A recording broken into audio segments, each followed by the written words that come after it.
നമ്മളെ വീട്ടിൻ്റെ ചുറ്റുപരിസരമൊക്കെയുള്ള പൂവാണിത് കേട്ടോ. നമ്മൾ പൈസ കൊടുത്തിട്ടൊന്നും മേടിക്കാറില്ല കേട്ടോ. പൂവിടാൻ തുടങ്ങിയിട്ട് ഇതുവരെ നമ്മൾ പൈസ കൊടുത്ത് മേടിച്ചിട്ടില്ല.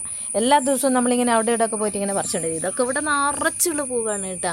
പറിച്ചെടുക്കാൻ പറ്റാത്തതിൻ്റെ ബുദ്ധിമുട്ട് മാത്രമേ ഉള്ളൂ. പിന്നെ ഇത് നമ്മളെ വീട്ടിൽ തന്നെയുള്ള ചെമ്പരത്തിയാണ്. പിന്നെ മറ്റേ തൊട്ടവാടി ഇല്ലേ, തൊട്ടവാടി. പിന്നെ മറ്റേ ഇത് തെങ്ങിൻ്റെ ചൊട്ട, അതന്നെ. ഇത് നമ്മളൊരു ഇല അരിഞ്ഞിട്ടതാണ്. ഇതൊക്കെ കൂടിയാണ് നമ്മളിന്ന് ഇടുന്നത്. ഇത് പറിക്കാൻ പോയ ഞാനാണ് കേട്ടോ. ഇത് ഞാനാണ് പറിച്ചത്. ഞാൻ പറിച്ചറിയാണ്ട് അച്ഛൻ അത് പോയിട്ട് പറിച്ചു കൊണ്ടുവന്നതാണ്.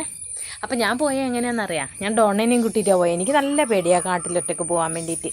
അപ്പോൾ പോയി ഞാനും ഡോണയും കൂടെ പോയി പറിച്ച് കൊണ്ടുവന്നു. അവൾ മൊത്തം ഇതേ കാലെല്ലാം കണ്ട ചളിയാക്കി വെച്ചിട്ട് അവിടെ കിട്ടിയപ്പോൾ അവളിങ്ങനെ ഓടുക വെള്ളത്തിലേക്കൂടെ.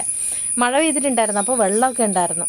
അങ്ങനെ ഓടി ഞാനും അവളും പോയി പറിച്ച് കൊണ്ടുവന്ന് അപ്പോൾ ഇടാൻ വേണ്ടി നോക്കുകയാണേ. ഇടാം, നമുക്ക് ഇട്ടിട്ട് കാണിക്കാവേ.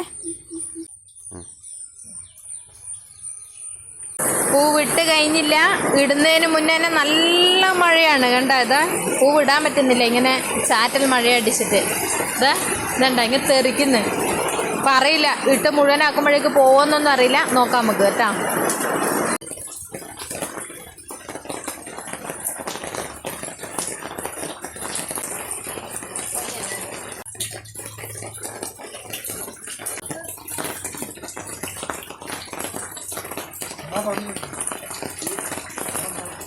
കൊള്ളാവോ? ഇഷ്ടമായോ?